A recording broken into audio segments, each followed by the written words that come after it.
तरीके से आज यहाँ पर विश्व हिंदू परिषद, बजरंग दल और समस्त हिंदू संगठन द्वारा जन आक्रोश रैली का आयोजन किया गया था, तमाम लोग इसमें मौजूद थे, क्या कहेंगे इस बारे में आप?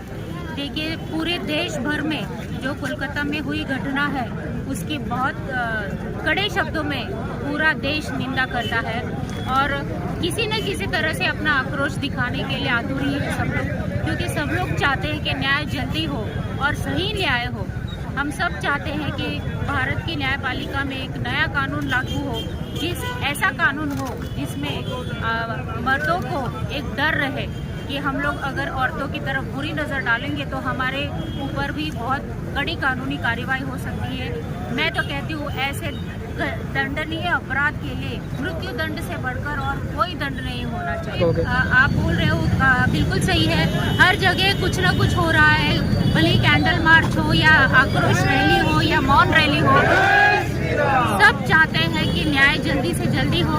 और ये बहुत ही शर्म की बात है कि वेस्ट बंगाल में ममता बनर्जी की सरकार है, एक महिला होकर वो चाहे तो इस कानून प्रक्रिया को बहुत तेजी से आगे बढ़ा सकती है, लेकिन पता नहीं क्यों एक महिला होकर एक महिला के दुख को वो नहीं समझ पा रही है और अपना मुंह बंद करके हमारे ही तरह रैली निकाल रही है। इसका कोई मतलब नहीं बनता। उनके वो चीफ मिनिस्टर है, वो वहाँ की सबसे स्ट्रांग और पावरफुल लेडी है, तो उनके पास सारा पावर है कि इस कानूनी कार्यवाही को जल्दी से जल्दी एक निदान लाए, एक फैसला सुनाए। लेकिन ये बहुत ही निंदनीय बात है कि वो कोई कदम नहीं उठा रही है। यही कारण है कि पूरे देश में एक आंदोलन चल रहा है, किसी न किसी तरह, भले ही मौन रैली हो या कैंडल मार्च हो या हमारे सिलवासा की तरह आक्रोश रैली हो, किसी न किसी तरह से लोग अपने मन का गुस्सा, अपना फ्रस्ट्रेशन निकाल रहे हैं कि जल्दी से जल्दी ये कानूनी प्रक्रिया पूरी होनी चाहिए। निर्भया की तरह सालों साल कैदी को जेल में रखकर उसकी सेवा नहीं करनी चाहिए, जल्दी से जल्दी उसको मृत्यु दंड देना चाहिए। जय श्री राम। इस जन आक्रोश रैली में मीडिया का भी बहुत बड़ा सहयोग रहा है, इसलिए आपका भी धन्यवाद है। आप लोगों ने रात में रिपोर्टिंग करके जिस प्रकार से आपने इसका प्रचार प्रसार किया, बहुत ही अभिनंदन है। और आपने सारी चीज़ें देखी है, आपने अपने कैमरे में कैद भी किया है। मैं हिंदू समाज को सिर्फ एक संदेश देना चाहता हूँ कि आप हमेशा एकजुट रहिए, हमेशा हिंदू बने रहिए। आप जब भी बंटने का प्रयास करेंगे तब हमारे ऊपर खतरा रहा है, चाहे वो पाकिस्तान को ले लीजिए, चाहे वो अफगानिस्तान को ले लीजिए, चाहे आज जो हालात बांग्लादेश में है, अपने देश में आप देख लो। 1989 और 90 में जब एक बार यहाँ पे मौका मिला तो कश्मीरी जो पंडितों के नाम से मशहूर था, आज कश्मीर क्लीन स्वीप हो चुका है हिंदुओं से। और वो काम केरला में भी हुआ, वो काम बंगाल में भी हुआ। तो धीरे धीरे ये चीज़ें, हम हिंदू भारत देश में अल्पसंख्यक होते जा रहे हैं और ये हमारी मजबूरी समझो, कायरता समझो। इसलिए हम हिंदू को चाहते हैं कि आप एकजुटता के साथ लड़ना सीखिए, आप जो है जवाब देना सीखिए, संघर्ष करना सीखिए। कब तक भागोगे आप? और आज सिर्फ भारत एक देश बचा हुआ है, आप यहाँ से भागोगे तो कहाँ जाओगे? आज उनके पास 56 देश है, कुछ लोगों के पास 10 देश है, हमारे पास तो सिर्फ लिखा जोखा एक ही देश है भारत। और हम यहाँ से भी भागना, पलायन करना शुरू करेंगे तो 10-20 साल में हमको भी एक ही ऑप्शन दिया जाएगा कि तुम लोग भारत छोड़ो या धर्म बदल लो। तो आज हम भी एक ही ऑप्शन देना चाहते हैं उन शांति दूतों को कि तुम भी भारत छोड़ो या धर्म बदल लो। तो बात करें जिस तरीके से बंगाल के हादसे की आप बात कर रहे हो, जिस तरीके से आपने कहा बंगाल के हादसे के बाद, तो बंगाल में वहाँ पर जो एक पावरफुल लेडी की बात की जाए, ममता बनर्जी है, वहाँ पर एक महिला के साथ इतना बेकार दुष्कर्म किया गया। और तमाम जगहों पर आक्रोश रैली की बात की जाए, कैंडल मार्च की बात की जाए, कई दिनों से चल रहे हैं, लेकिन अभी तक किसी प्रकार का जो है इंसाफ की मांग उठ रही है, लेकिन कोई भी फैसला नहीं लिया जा रहा। उस बारे में आपका क्या कहना है? आप किसको पावरफुल लेडी कह रहे हैं? जो खुद की सरकार के विरोध में सड़क पे उतरी हुई है, वो पावरफुल लेडी कैसे हो सकती है? जो जस्टिस दिलाने की जगह जस्टिस मांग रही है, किससे मांग रही है? वो एक खास समुदाय के लिए सिर्फ पावरफुल लेडी है। वहाँ पे हिंदुओं का शोषण, दुराचार, अत्याचार बहुत दिनों से हो रहा है। और मैं बंगाल के हिंदुओं को भी एक संदेश देना चाहता हूँ कि निकलो और उखाड़ फेंको इस ममता बानो सरकार को, और अगली बार से इसका रूपरेखा भी बंगाल में दिखना नहीं चाहिए। आज विश्व हिंदू परिषद, बजरंग दल और समस्त हिंदू संगठनों द्वारा जो जन आक्रोश रैली का आयोजन किया गया था, उसमें मुख्य मुद्दा जो बांग्लादेश के कि हिंदुओं पर जो अत्याचार हो रहे हैं उसका विरोध प्रदर्शन करना था। साथ ही बंगाल में जो डॉक्टर ममिता है उनके ऊपर जो जघन्य अपराध हुआ, और वो अपराध के बाद वहाँ की ममता बानो सरकार द्वारा जिस तरीके से वहाँ पर उस आरोपी को बचाने की कोशिश की गई, उसके विरोध में ये जन आक्रोश रैली का यहाँ पर आयोजन किया गया था। और बहुत से लोग, मेरे मित्र खुद ऐसे बोले कि जो बांग्लादेश में हो रहा है उसका यहाँ पे जन आक्रोश रैली निकाल के क्या करेंगे। तो ये बांग्लादेश में जरूर हो रहा है, लेकिन वो वक्त दूर नहीं कि ये स्थिति अपने हिंदुस्तान में भी आ सकती है। और इसके जीते जाता उदाहरण जैसे कि पांडे जो शांति भाई ने कहा कि कश्मीर में एक वक्त पर कश्मीरी पंडितों का था, आज पूरा मुसलमानों का हो चुका है।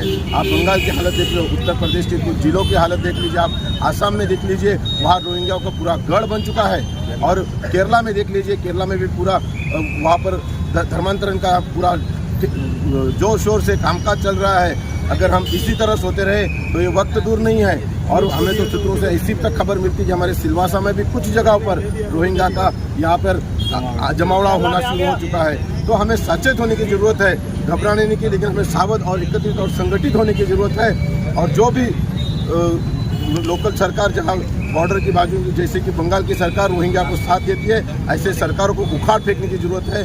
जो संविधान को नहीं मानती है, सिर्फ संविधान की किताब हाथ में रखती है लेकिन संविधान को नहीं मानती है, ऐसे सरकारों को हमें उखाड़ फेंकना होगा। इसलिए जन आक्रोश रैली थी। और मैं समस्त प्रदेश के और देश के हिंदुवासियों को कहना चाहूँगा कि ये जन आक्रोश अभी तक नहीं बल्कि आखिरी दम तक ये जन आक्रोश हर किसी के मन में रखना होगा, ताकि यहाँ का हर एक को बंदा समझ जाए कि यहाँ पर हम अब्दुल कलाम को तो सलाम करेंगे, लेकिन जो पर अफजल गुरु को कहेंगे उस पर लात जरूर मारी जाएगी।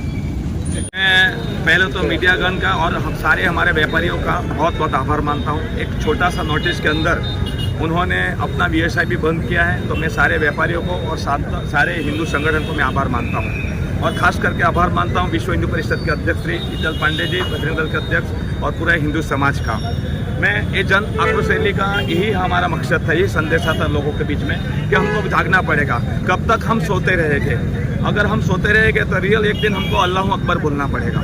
इसलिए हमको धर्म बचाना है, हमको हिंदू को बचाना है और जन जन को बचाना है। हमारे आने वाली पीढ़ी को भगवान राम के पूरे उसका चरित्र के बारे में मालूम होना चाहिए, धर्म के बारे में मालूम होना चाहिए। यही हम संदेश देना चाहते हैं जनता को। और ख़ास करके ये भी कहना चाहता हूँ कि हमारे देश के अंदर प्रथा होती है, परंपरा सदियों से एक प्रथा है कि रावण दहन करते हैं। रावण दहन का एक यहाँ पे हम कर सकते हैं। तो जब यहाँ इतना महापुरुष थे रावण, उसका दहन होता है तो ये बलात्कार जो रेप करता है उनका भी सड़े बाजार में के अंदर सड़े दाम उनका भी दहन हो, ऐसा कानून बनना चाहिए। ये मैं जनता से और सरकार से अपील करता हूँ। बस इस अवसर पे मैं सारे समाज के लोगों का आभार मानता हूँ। और ऐसे ही हिंदू लोग एकता के लिए, एकजुट के लिए, अपना धर्म के लिए एकत्र हुए, ऐसा मैं आपके ऐसा ही संदेश देना चाहता हूँ। आज जो नहीं आए वो बहुत ही शर्मनाक बात है कि जो हमारे साथ नहीं जुड़े हैं, इसलिए ये बहुत दुखद बात है। लेकिन जिन्होंने भी हमारे साथ इस जन आक्रोश रैली में भाग लिया है, उसका मतलब है कि ममिता देवनाथ के साथ जो भी हुआ वो हमारे देश की एक बहुत ही काबिल बेटी थी। उसके साथ जो भी दुष्कर्म हुआ उसके विरोध में सरकार से हम लोग यही चाहते हैं कि जिन्होंने भी ये दुष्कर्म किया है उसको कड़ी से कड़ी सजा जल्द से जल्द हो। सरकार ऐसी सजा सुनाए कि कोई भी आदमी ये सोचने पर भी उसका दिमाग सहज जाए कि मैं अगर ऐसा कुछ करूंगा तो मेरा ये हर्ष होगा। सरकार से, न्यायपालिका से मेरा ये निवेदन है कि ऐसा कानून लागू हो कि हर उस लड़के, हर उस पुरुष के मन में कोई भी ऐसी दुष्कर्म करने की सोच आए तो वो डर जाए। या हम लोग बोलते हैं कि बहनों को अपनी सुरक्षा कैसी करनी चाहिए, वो भी तो एक डॉक्टर थी, उसके हाथ में भी छुरी थी, उसके हाथ वो भी ऑपरेशन थिएटर में थी। बदलने की जरूरत लड़कियों को या माता बहनों को नहीं है, बदलने की जरूरत पुरुषों की मानसिकता को है। हमारे घर में माताओं की ये जिम्मेदारी है कि हमारे घर में जो लड़का होता है उसे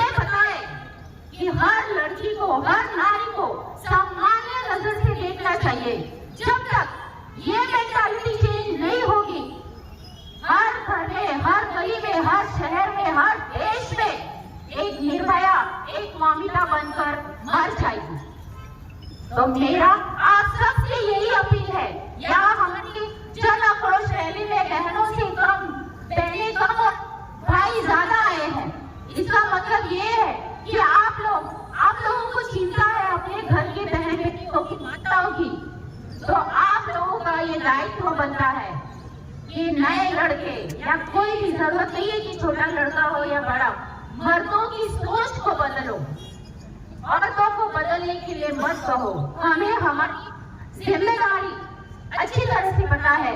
आप एक अच्छे नागरिक हो, आप अपने भाई बंधुओं को समझाओ कि कोई भी बहन, कोई भी माता, कोई भी लड़की रास्ते में जाती है तो उसे सम्मान की नजर से देखना चाहिए। अभी हमारे भाई ने कहा बहनों की संख्या बहुत कम है। क्यों? क्योंकि बारिश बहुत ज्यादा हुई। इसका कारण दुखदायी है, लेकिन ये सच भी है, क्योंकि मत सिर्फ लड़कियों को एक एंटरटेनमेंट का साधन समझते हैं। अगर हम लड़कियों को यहाँ रैली में बुलाएंगे, वो भीग जाएगी, तो उसकी नजर, गंदी नजर उस पर पड़ती है। ये भी एक सच है कि वो अपने आप को गंदी नजरों से बचाने के लिए अपने घर में बैठ गई। ये बहुत ही दुख की बात है। तो सबसे पहले हमें हमारे भाइयों को बोलना है कि अपनी सोच बदले, तभी हमारा देश बदलेगा। भारत माता की जय।